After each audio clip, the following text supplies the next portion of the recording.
Yeah, why Notre Dame? Good question. I grew up coming to games here. My first game, I was 5 years old. Grew up a fan. And my mom actually told me when I was little, she said, if you get in and you go to Notre Dame, I'll pay for your college. And if you don't get in, I'm not helping you out. Sounds an incentive from the very beginning. So there definitely were incentives, little nudges. I really didn't think of it as a possibility. I thought I had held Notre Dame on like a huge pedestal, like real people don't go there, like super people go there. Yeah. Like really smart people, really athletic. And yeah, as I went through high school, and I never even knew I wanted to play college football until probably the end of my sophomore year of high school is when I started really like putting it in consideration. It was like a real possibility. And yeah, I mean, it's crazy the turns it took because I wasn't a receiver until my junior year of high school.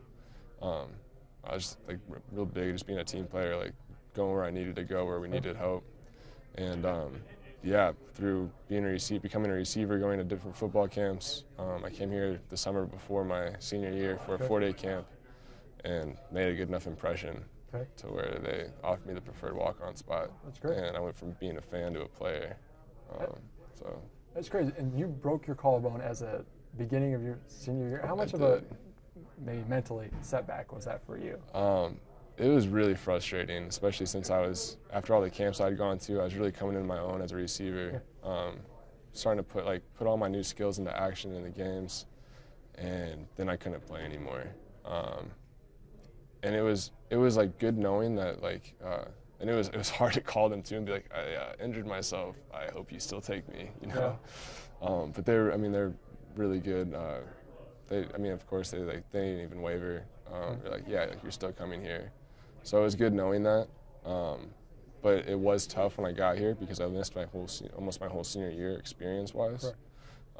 So it made the learning curve even steeper once I was here. But so you're here, and obviously Centlivre name has a lot of connotation in Fort Wayne. But you're here, and Keenan Hall is on campus. The Keenan name. Yeah. Does that make it feel like home for you? You know, I mean, I never knew that was my great-grandfather. Correct. And I never even knew either of my grandfathers. So it's kind of like, I knew it was a thing, but it wasn't like talked about a lot in the family. And I definitely felt no entitlement here, and it's not something I bring up to people unless they ask me. But yeah, it's pretty crazy that my great-grandfather, James Keenan, donated a dorm here. So yeah, if anything, it's just easy when I talk to people on campus and meet them and introduce myself, I can say Keenan like the dorm, and usually I can't refer to Keenan as anything. Did you stay in Keenan Hall? Was that your dorm? No, Did you request Keenan Hall? I could have stayed in it, but the rooms are pretty small and there's no air conditioning. So Keenan Hall's not very nice. No, I can't say it's a great dorm. There's a lot of good dudes in there, but I got a slightly newer dorm with air conditioning. With Siegfried was my home. So I mean, you're comfortable. You know, that'd be almost too much there. Keenan and Keenan Hall. We don't want that. Obviously, you're a walk-on, and obviously you haven't played there. What's your role on this team, and how have you seen that develop? Yeah, so you know, I came in my freshman year. It was almost like I knew nothing about football when I got here. How much more I had to learn. But I was ambitious. I didn't want to just settle and say like, oh, I'm a walker. I'm never going to play. You know, I worked in to try to get reps here and there. Wasn't as consistent as I probably should have been over my first couple of years. So that's kind of what's brought me into my role now. And it's not like, I mean, I did get to get in against Miami of Ohio, but I'm not here like fighting my way trying to play. I know I have a role to play, and it's not the person on the field on Saturday. It's to prepare our starting defense for the game on Saturday. So yeah, I've been either a receiver or a tight end. So this year I'm actually a scout team tight end. And yeah, I mean, you know, it's not the prettiest job, but somebody's got to do it. Yeah, I take pride in it. Of course. I mean, have you seen yourself grow? I mean, obviously you're not grinding to play on the field, but you're grinding to be a specific role on this team. Have you seen yourself grow? No, definitely. I've learned so much more about football. Before I came here, I kind of knew what cover 2 was, and of course man defense. But I mean, yeah, I can read defenses now. I can, yeah, I mean, I run routes, and before I would run, it's like you have like a route, you run that route, and it's the same every time. Okay. But I mean, now depending on like the defense and the coverage, it changes, and there's, yeah, I mean, you're just always thinking on your feet, and yeah, and I'm in the best shape of my life by far as well. So, shout out to Bayless, he's turned us into monsters. That's good. So take me back to the Miami-Ohio game, yeah. and obviously late in the fourth quarter, yeah. you take the field, and that's got to be a surreal moment. What did it feel like? So even before I took the field, I wasn't like guaranteed playing time. I knew the score was up, so I knew there was a possibility. Yeah. But it was actually the receivers on the team that were like, we were in the huddle. There was a timeout, I don't know, with 4 minutes left or something. And the other receivers like told me to come on the field. And they were like, "Coach, put Keenan in, like he knows W." So I went at the W spot, the boundary receiver, and yeah, it was. I mean, I'm always there, but actually being on the field under the lights, it was pretty surreal.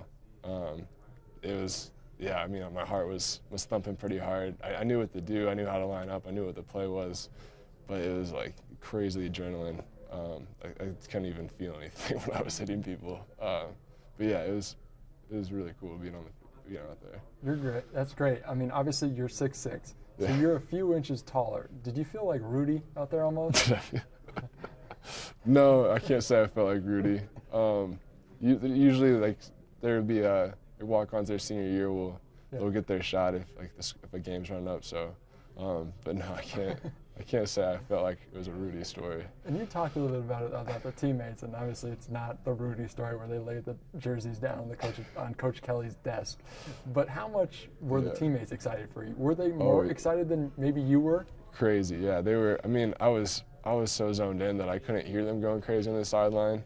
But yeah, I mean, like they were yelling my name and stuff. Once I got off, they were hitting me and stuff. Even my friends I guess in the student section there was like a chant for my name. Amongst my friends up there, so yeah, it was pretty cool. It felt good. What does that mean to you?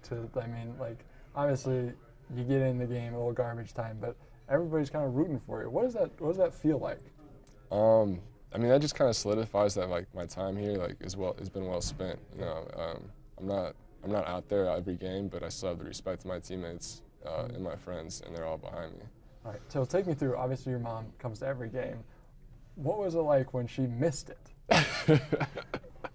Yeah, my mom's. She's a character. She's not shy about telling the coach when she's like on like parent practices or whatever, like telling him to put me in. And it's kind of a joke. I mean, she's serious, but we laugh about it. And yeah, she was up there in the Miami game, and she's just yelling like, put Keenan in, and I went in, and she missed it. Yeah, so I mean, that's heartbreaking for her, but I could show her on film afterwards. I mean, it could be a big moment. I mean, it's a big moment for you, but it's also a big moment for the Centlivres and all your family. I mean, how big of a moment was it for everybody, and how much did they maybe reach out to you once your mom figured it out? Yeah, even though my mom missed it, a few of my family members saw it on TV. So yeah, I got text congratulations after the game. One of my parents' friends texted me and said, "You're my hero." So yeah, it was. I definitely had support all around. It was cool. Kind of looking back, because obviously it's your senior year, and then next year, I mean, football's not really in the picture. I mean, would you have done anything different? Are you happy with it, or what?